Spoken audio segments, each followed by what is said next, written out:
J'aimerais bien apprendre l'allemand, mais franchement, j'ai pas le temps. Oh là là, cette phrase-là, je l'entends tellement souvent. Et je pense, et je vais essayer de te le montrer dans cette vidéo, que ce n'est qu'une fausse excuse et que tu as vraiment le temps d'apprendre l'allemand. Bonjour et bienvenue dans cette nouvelle vidéo, je m'appelle Jeanne d'Apprendre Naturellement et j'aide les francophones à apprendre l'allemand tout en s'amusant. Si tu aimes mes vidéos, si tu aimes ma chaîne, n'hésite pas à t'abonner en cliquant sur le lien à gauche, là, ici sur le côté, bref, droite, gauche, droite, peu importe, je crois que c'est à droite, on y est. Clique sur le lien, clique sur la cloche et on se retrouve très vite sur les prochaines vidéos. L'avantage de cliquer sur la cloche, c'est que tu reçois une petite notification à chaque fois que je publie une nouvelle vidéo, comme ça tu es sûr de ne rien rater. Alors comment apprendre l'allemand quand on a l'impression qu'en fait on n'a pas du tout le temps pour apprendre? On est tous un peu à la recherche du temps perdu, à se dire qu'on n'a jamais le temps de rien faire, que les journées passent tellement vite, que le temps file et qu'on n'a pas le temps de le voir passer, j'ai pas eu le temps de faire ci, j'ai pas eu le temps de faire ça.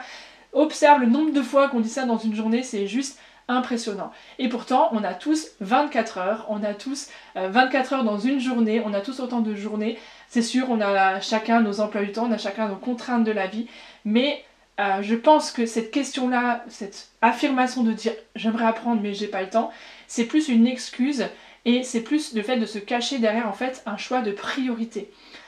Et je pense que vous serez d'accord avec moi en regardant cette vidéo. La plupart du temps, quand on dit j'ai pas le temps, c'est qu'en fait on s'est pas fixé les bonnes priorités. On passe énormément de temps à faire des choses qui sont pas forcément utiles, pas forcément intéressantes. Regarde le nombre de temps qu'on passe à regarder la télé, à scroller sur les réseaux sociaux, à perdre du temps dans les transports, à vraiment à faire des choses qui sont pas forcément utiles ni pertinentes. Alors je sais que c'est important aussi, et moi aussi ça m'arrive de scroller sur les réseaux sociaux et de perdre du temps à des choses inutiles, mais c'est important pour un apprentissage efficace et si tu veux vraiment apprendre l'allemand, c'est important de te centrer sur tes objectifs, de savoir pourquoi tu apprends et ce que tu veux apprendre, et c'est ce dont je t'ai parlé dans une précédente vidéo que tu peux retrouver en lien là au-dessus sur comment démarrer son apprentissage, comment s'organiser pour apprendre l'allemand. Et je pense que c'est vraiment la clé de savoir où est-ce qu'on va, quel est ton objectif, et la question du temps du coup va se débloquer suite à cela. Forcément, si ton objectif, si tu as un réel objectif par rapport à l'apprentissage de l'allemand, tu vas trouver du temps. On le voit bien comme on arrive à passer beaucoup de temps avec notre famille parce qu'ils nous sont importants, comme on arrive à passer beaucoup de temps au téléphone avec une copine parce que c'est tellement sympa de discuter, comme on arrive à regarder des films parce qu'on est tellement pris par l'histoire, parce qu'on veut savoir comment le héros va s'en sortir.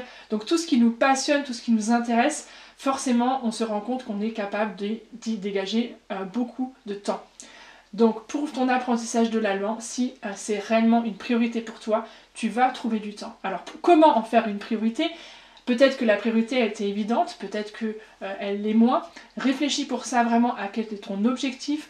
Pourquoi est-ce que tu veux apprendre l'allemand? Qu'est-ce que te motive profondément? Pas juste avoir des bonnes notes ou faire plaisir à tes parents. Non, c'est un objectif profond. Peut-être que tu aimerais t'installer en Allemagne. Peut-être que tu as des amis avec qui tu aimerais pouvoir parler, mais où tu es bloqué au niveau de la langue.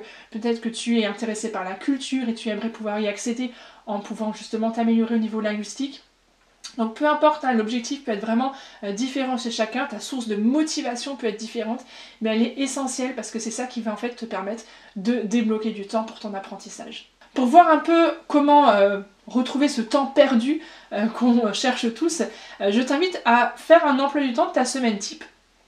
Faire un emploi du temps et puis tu te notes à peu près quels sont les où tu prends une semaine et tu notes vraiment demi-heure par demi-heure ce que tu fais, où tu es, et pour essayer de trouver en fait ces temps morts ou ces temps perdus. On a tous en fait des temps morts où on ne fait rien, où on pourrait faire quelque chose qui nous aiderait à avancer dans l'apprentissage de l'allemand, ou des temps perdus où on fait des choses qui sont totalement inutiles et qu'on pourrait abandonner, comme par exemple les temps où on regarde la télé pendant des heures. Voilà, ça on pourrait diminuer, voire abandonner. Moi j'avoue que ça fait 2-3 ans que je regarde quasiment plus la télé, parce que ça me passionne tellement plus de m'investir dans ma chaîne YouTube, de faire des nouvelles vidéos, de réfléchir à des nouveaux contenus, que je préfère passer du temps là-dessus que de regarder la télé.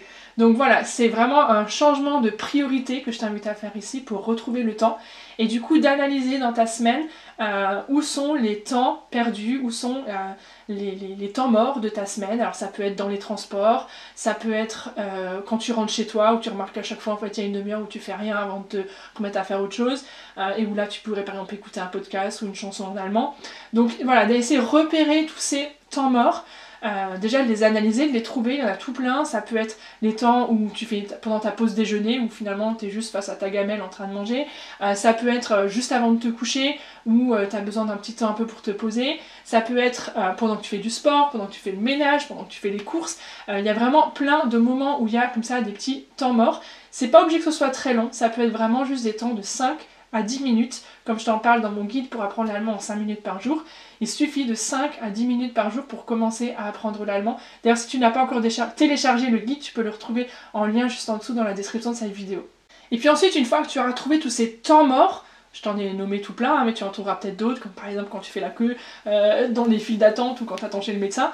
Une fois que tu auras trouvé tous ces temps morts, eh bien tu vas pouvoir associer à certains de ces temps morts, pas forcément à tous, parce qu'on a quand même besoin de moments où on peut un peu souffler, hein, ne soyons pas fous non plus, mais tu vas pouvoir associer à certains de ces temps morts une activité qui va te permettre de progresser dans ton apprentissage de l'allemand. Donc ça peut être, comme je disais tout à l'heure, d'écouter une vidéo quand tu rentres du boulot, d'écouter une chanson en allemand quand tu rentres du boulot, ça te fait juste une immersion linguistique, tu peux en même temps lire le texte, voilà, c'est pas très fatigant, et ça te plonge dans la langue. Ça peut être d'écouter un podcast quand tu es dans les transports, ça peut être d'écouter un audio où tu te répètes des mots de vocabulaire quand tu fais la vaisselle ou le repassage ou je ne sais quoi.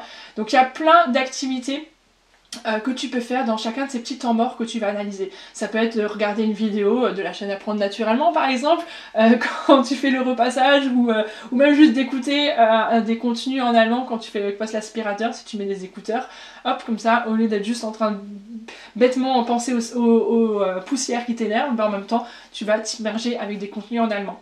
Ça peut être aussi de rentabiliser, je le dis souvent, les temps que tu passes sur les réseaux sociaux. Si par exemple tu es beaucoup sur les réseaux sociaux, eh bien tu peux paramétrer tes applications Instagram, Facebook, etc.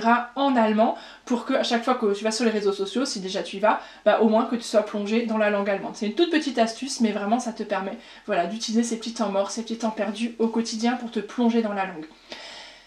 Le Petit Prince de Saint-Exupéry, vous le connaissez tous, rencontre le renard qui lui apprend qu'il faut des rites dans la vie. Et j'aime beaucoup cette phrase parce qu'elle nous montre l'importance de la régularité. Et forcément, à force de faire les mêmes choses, on intègre une habitude et donc du coup, on n'a plus besoin de se rebooster à chaque fois pour dire « Allez, il faut que je fasse ça ». Non, c'est devenu une habitude et donc à chaque fois que tu rentres du boulot, tu écoutes une chanson en allemand, ça prend 5 minutes et tu lis le texte.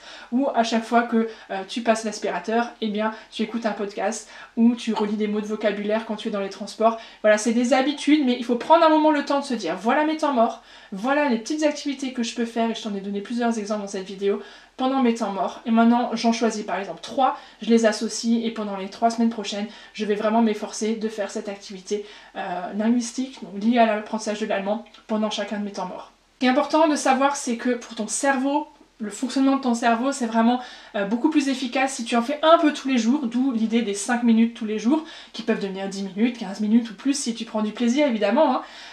Mais de le faire de manière régulière tous les jours, c'est beaucoup plus efficace que de faire 3 heures en bloc pendant le week-end et le reste du temps de ne rien faire du tout.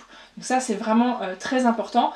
Pour ne pas oublier ces petits moments clés que tu t'es choisi dans ta journée ou dans ta semaine type pendant lesquels tu veux faire telle activité, tu peux te mettre simplement un petit rappel sur ton téléphone ou simplement d'avoir un bracelet, alors ça c'est la petite astuce, d'avoir un bracelet en fait autour du poignet et à chaque fois que tu vas accomplir plutôt à chaque fois que tu vas oublier de faire ton petit rituel, ton petit rite, eh bien tu vas changer le bracelet de côté et donc l'idée c'est d'avoir le bracelet le plus longtemps possible du même côté du bras. Tu peux te mettre une feuille où tu notes le nombre de jours consécutifs où tu as réussi à avoir le bracelet du même côté, ça veut dire que tu as réussi à tenir ton rituel. Puis en plus le fait d'avoir le bracelet, ça va te permettre de t'en rappeler. Donc voilà, ça c'est juste des petites astuces pour te permettre de rester motivé, de rester persévérant aussi dans ton rituel, mais c'est vraiment surtout important. Et puis dernière chose que j'aimerais souligner, parce que là on rentre un peu dans un côté un peu discipline, qui peut-être parfois peut être un peu rébarbatif, mais qui est vraiment important aussi si tu veux avoir une régularité et des progrès garantis. C'est quand même important, et je veux le souligner, c'est quand même important de savoir faire des pauses. Donc de savoir t'accorder aussi des moments où tu ne vas rien faire. De ne pas non plus utiliser tous tes temps morts pour à chaque fois faire de l'allemand, il y a un moment ton cerveau il sature parce qu'il a plus le temps de se reposer. Donc les pauses, elles sont évidemment super importantes. Et puis il faut savoir qu'on n'est pas parfait, donc c'est pas grave si on n'a pas réussi un jour à tenir son rituel, on met le bracelet de l'autre côté et on redémarre le lendemain sur des nouvelles bases. Donc voilà, il y a aussi, il faut s'accorder ce droit à l'erreur, on n'est pas des surhommes, et c'est pas grave, il faut aussi avoir ce côté un peu plaisant dans l'apprentissage, c'est vraiment important. Et puis tu peux t'accorder de temps en temps des petits plaisirs, comme regarder une série pour te féliciter que ça fait 10 jours que tu as tenu ton rituel.